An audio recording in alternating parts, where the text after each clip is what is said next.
Kemudian waruknus sadis, dan rukun yang keenam, wal akhir, dan juga merupakan rukun yang terakhir, min arkanil iman, dari rukun-rukun iman, antu'mina, yaitu engkau beriman, bil qadari, dengan qadarnya Allah, khairihi, yaitu dengan takdirnya Allah, khairihi, takdir baiknya, wa syarrihi, dan takdir buruknya, bahwasanya itu semua minallahi ta'ala, dari Allah ta'ala.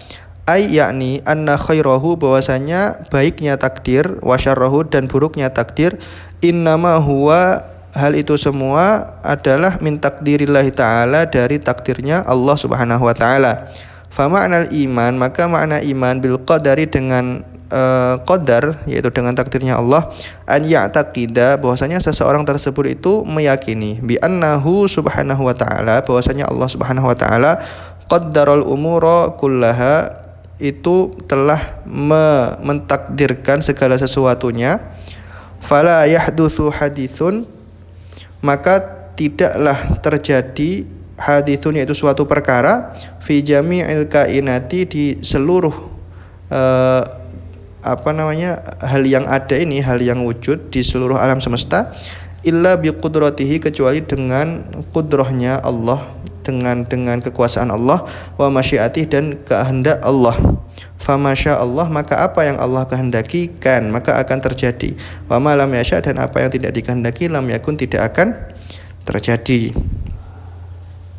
Jadi rukun yang keenam dari rukun iman, atau ini juga merupakan rukun terakhir, adalah beriman dengan qadarnya Allah, dengan takdir baik dan buruknya Allah.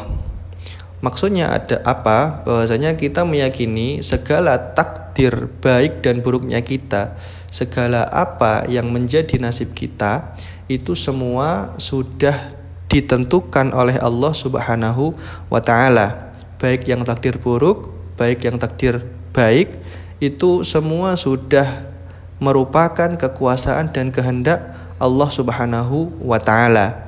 Dalam artian tidak ada hal yang terjadi di dunia ini, tidak ada hal yang ada di dunia ini kecuali memang itu adalah kehendak dan kuasa Allah subhanahu wa ta'ala, baik itu berupa hal baik ataupun itu berupa hal buruk. Maka apa yang Allah kehendaki itu pasti akan terjadi, dan yang tidak dikehendaki tidak akan pernah terjadi.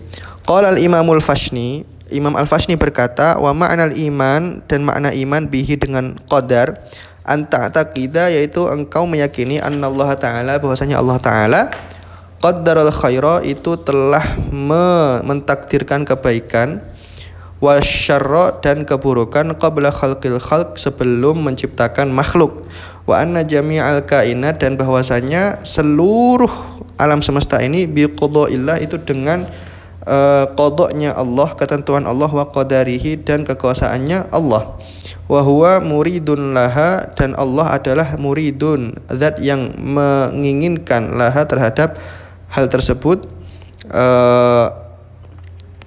wa yakfi, dan cukup, i'tiqadun, yaitu keyakinan, jazimun, yang kuat, bidzalika, dengan hal tersebut, min ghairi nasabin, dengan tanpa harus terperinci, wa burhanin, dan petunjuk yang sangat-sangat jelas. Intaha. Wa qala Sayyid Abdullah Al-Mulghini, Sayyid Abdullah Al-Mulghini berkata, wal iman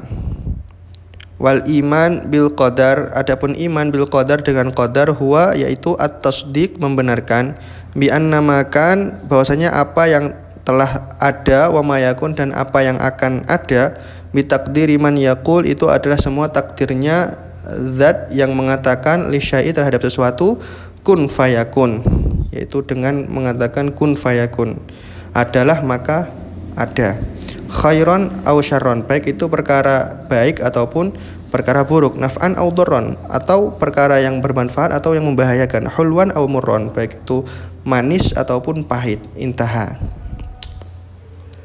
Jadi di sini disebutkan bahwasanya intinya makna iman dengan qadarnya Allah adalah meyakini bahwasanya segala sesuatu itu dengan takdirnya Allah subhanahu wa ta'ala. Maka tidak ada sesuatu apapun, tidak ada bahkan jatuhnya daun dari pohon itu adalah semua berkaitan dengan kehendak dan kekuasaan Allah Subhanahu wa taala.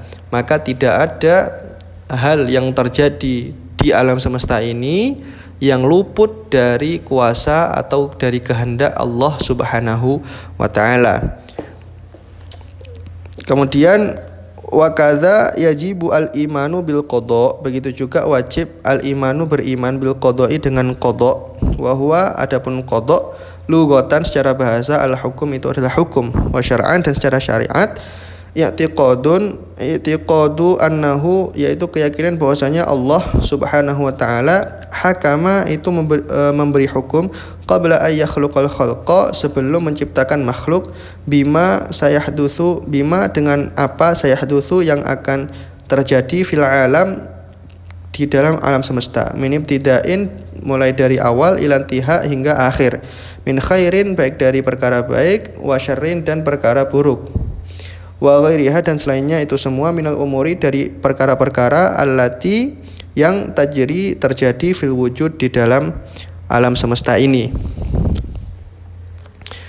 Jadi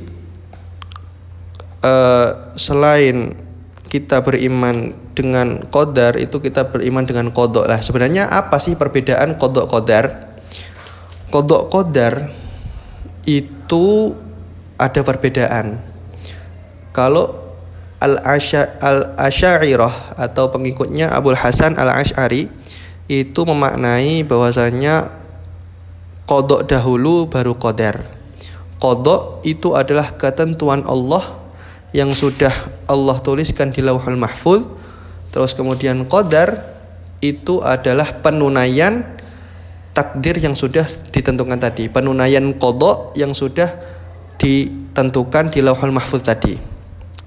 Jadi kalau menurut Al-Asy'ariyah qada itu lebih dahulu, kemudian qadar itu adalah nanti ketika sudah waktunya. Qadar itu adalah menunaikan apa yang sudah ditentukan oleh qada di Lauhul Mahfuz, yang sudah ditentukan hukum-hukum di Lauhul Mahfuz itu sendiri. Itu adalah qada qadar menurut Asy'ariyah. Tapi kalau menurut Maturidiyah itu kebalikannya. Jadi qadar dulu baru qada. Jadi kalau Maturidiyah itu menjelaskan memberi ta'rif bahwasanya qadar itu adalah Allah menakar segala sesuatunya di Lauhul Mahfuz. Kemudian nantinya qada itu adalah menunaikan apa yang sudah Allah takar di Lauhul Mahfuz. Jadi sebenarnya maknanya sama. Intinya adalah Allah itu sudah menakar segala sesuatu di Lauhul Mahfuz, sudah memberi takdir segala sesuatu, menuliskan segala sesuatunya di Lauhul Mahfuz, kemudian nanti ditunaikan kepada makhluk-makhluk itu sendiri sesuai dengan apa yang sudah Allah tulis di Lauhul Mahfuz. Cuma perbedaannya di sini, kalau Asy'ariyah itu menta'rifi bahwasanya Allah menulis segala sesuatunya itu di Lauhul Mahfuz, itu disebut qada, yaitu menghukumi segala sesuatunya itu di Lauhul Mahfuz sebelum menciptakan semua alam semesta ini. Itu disebut qada. Qadar itu adalah menunaikan apa yang sudah dituliskan itu. Tapi kalau menurut Maturidiyah kebalikannya. Qadar qadar itu adalah menakar segala sesuatu di Lauhul Mahfuz, terus qada itu adalah menunaikannya. Jadi intinya perbedaannya itu cuma dari segi lafzi aja, dari segi pelafatan aja. Adapun dari segi maknanya sebenarnya itu kedua imam tersebut itu sama. Asy'ari dan Maturidi itu sebenarnya sama. Cuma perbedaannya kalau Asy'ari qada dulu baru qadar. Tapi kalau Maturidi qadar dulu baru qada. Intinya seperti itu. Jadi itu adalah rukun kedua dari rukun-rukun agama, yaitu rukun iman. Iman itu adalah rukun kedua dari rukun-rukun agama, dan kita sudah menjelaskan rukun-rukunnya yang ada 6 tadi itu secara terperinci.